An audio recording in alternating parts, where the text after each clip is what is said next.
En este video les hablaremos sobre las reacciones químicas por descomposición.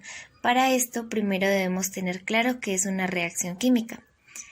Es un proceso termodinámico de transformación de la materia. En este tipo de reacciones tienen que intervenir dos o más sustancias, también conocidas como reactivos o reactantes, los cuales alteran de forma significativa el proceso, de esta manera consumiendo o liberando energía, generando así dos o más sustancias que se conocen como productos. Una reacción química somete a la materia a una transformación química, alterando así su estructura y la composición de sus moléculas. Por otra parte, estos procesos termodinámicos suelen producir nuevas sustancias, diferentes a las que se tenían originalmente. Las reacciones químicas pueden ocurrir de forma espontánea dentro de la naturaleza, sin alguna intervención de las personas, aunque éstas también se pueden generar dentro de un laboratorio. A continuación hablaremos sobre qué son las reacciones de descomposición. Las reacciones de descomposición son aquellas que a partir de un compuesto se forman dos o más sustancias. En esta reacción los átomos que forman un compuesto se separan para dar los productos según la fórmula. La fórmula es AB produce A más B, donde A y B representan dos sustancias químicas de cualquier tipo. Las reacciones de descomposición se producen por alguno de los siguientes motivos: descomposición térmica, electrólisis o hidrólisis. Características de las reacciones químicas por descomposición. En una reacción de descomposición, una sola sustancia se compone o se rompe, produciendo dos o más sustancias distintas. A este tipo de reacciones se le puede considerar como el inverso de las reacciones de combinación. El material inicial debe ser un compuesto y los productos pueden ser elementos o pueden ser compuestos. Ahora daremos unos ejemplos. El primer ejemplo es sobre la electrólisis del agua. La electrólisis del agua es un proceso a través del cual se consigue descomponer el agua para obtener los dos gases que la componen. Recordemos que el agua está compuesta por dos átomos de hidrógeno y un átomo de oxígeno, H2O. Estos gases por separado pueden tener diferentes utilidades, como la de generar oxígeno en la Estación Espacial Internacional o en el caso del hidrógeno para producir ciertos productos químicos específicos. Esto se hace mediante la aplicación de una corriente eléctrica. Hace posible este proceso a través del cual se consigue generar estos gases mediante la descomposición de los elementos de agua. La electricidad consiste en separar los elementos que contienen un único tipo de átomo. Este es el efecto que se obtiene como resultado de un proceso aplicado al recurso natural como es el agua. El término electrólisis del agua hace referencia al proceso de separación a través de la electricidad. La electrólisis también debe hacerse de tal manera que los dos gases desprendidos no entren en contacto.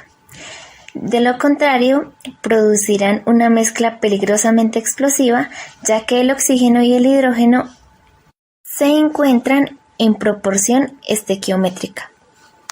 Recordemos que la estequiometría es la ciencia que mide las proporciones cuantitativas o relaciones de masa de los elementos químicos que están implicados en una reacción química como en este caso.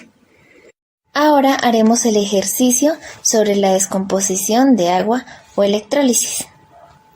Para desarrollar este ejercicio debemos tener en cuenta la siguiente tabla. Esta nos muestra unos elementos que siempre deben llevar el número 2 en los productos, y son los siguientes: oxígeno, nitrógeno, hidrógeno, flúor, cloro, bromo y yodo. Ahora escribimos la fórmula del agua, H2O, separamos H de O y queda H más O. El número 2 de la fórmula no es necesario ponerlo en los productos. Según la tabla nos dice que tanto el hidrógeno como el oxígeno deben llevar el número 2. Ahora procedemos a balancear. Entonces nos queda: en este caso, primero se debe balancear el oxígeno y luego el hidrógeno según la regla de balanceo. Tenemos en los reactivos un oxígeno y en los productos dos oxígenos. Debemos agregar un 2 en los reactivos para que quede balanceado. Ahora balancearemos el hidrógeno. Tenemos 4 hidrógenos en los reactivos y 2 en los productos. Lo balanceamos y le agregamos un 2 en los productos y listo. Ahora nuestros reactivos y nuestros productos están iguales. Nuestra ecuación quedó balanceada. El siguiente ejemplo que vamos a conocer es la descomposición química térmica. La descomposición química térmica es un proceso que experimentan algunos compuestos químicos, en el que de modo espontáneo o provocado por algún agente externo a partir de una sustancia compuesta se originan dos o más sustancias de estructura química más simple. Es el proceso opuesto a la síntesis química.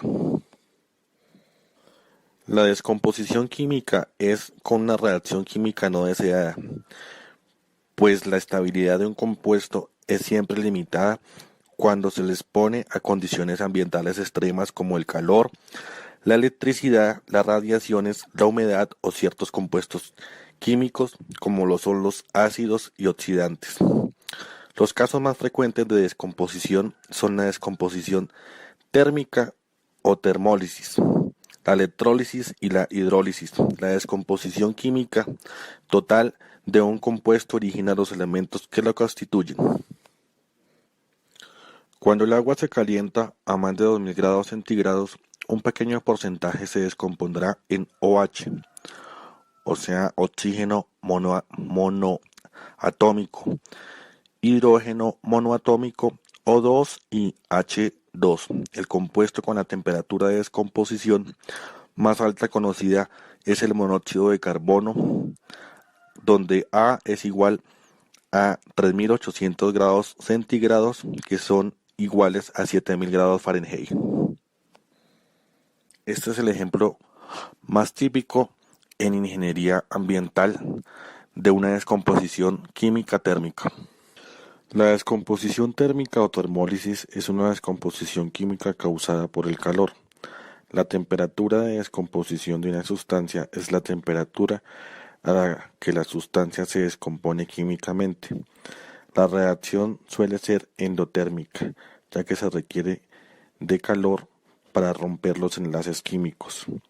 En el compuesto que se descompone, si la descomposición es lo suficientemente exotérmica, se crea un circuito de retroalimentación positiva que produce una fuga térmica y posiblemente una explosión u otra reacción química.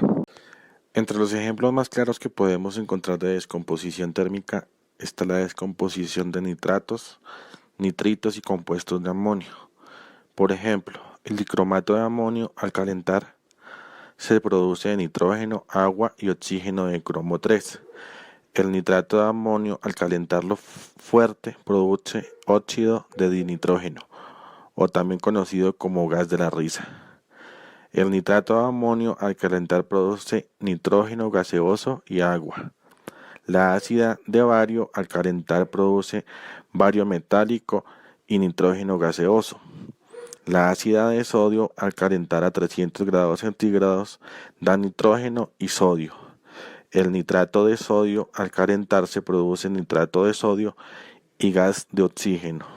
Los compuestos orgánicos como las aminas terciarias al calentarse se someten a la eliminación de Hofmann y producen aminas y alquenos secundarios.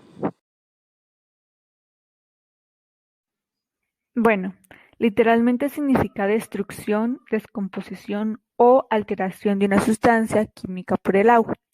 Es una reacción química que puede darse en moléculas o iones, tanto inorgánicos como orgánicos, y que involucra la participación del agua para el rompimiento de sus enlaces. Ejemplos de ello son la conversión de almidón en glucosa mediante agua en presencia de un catalizador adecuado, o la conversión de grasas naturales en ácidos grasos y glicerina por reacción con agua dan proceso a elaboración de jabones. La molécula de H2O establece un equilibrio con iones de sales y ácidos y bases. Como podemos ver, No solo la molécula o sustrato rompe su enlace, sino también el agua misma, la cual fractura en H y OH, donde H termina con A y OH con B. En varios ejemplos, la hidrólisis, el agua por sí sola es incapaz de romper un determinado enlace covalente. Cuando esto ocurre, el proceso se acelera o cataliza mediante la acidificación o alcalinización del medio, es decir, en presencia de iones, como podemos ver. Asimismo, existen enzimas que catalizan la hidrólisis. La hidrólisis, por lo tanto, es la reacción contraria a la condensación. En la condensación, dos productos, es decir, H, A y B o H, se unen mediante la liberación de una molécula pequeña, que sería el agua. Podemos encontrar ejemplos de reacciones de hidrólisis, como en el agua. Dos moléculas de agua pueden reaccionar entre sí entre un aparente hidrólisis. Es como si una de esas moléculas de agua se fracturara en H y OH, yendo a enlazarse en el H al átomo. Bueno, por otra parte también podemos encontrar a las proteínas. Bueno, estas son macromoléculas estables y pues para lograr su hidrólisis completa, en los aminoácidos que las construyen se requieren condiciones extremas, tales como la concentración de ácido clorhídrico y estar o someterse a temperaturas muy altas.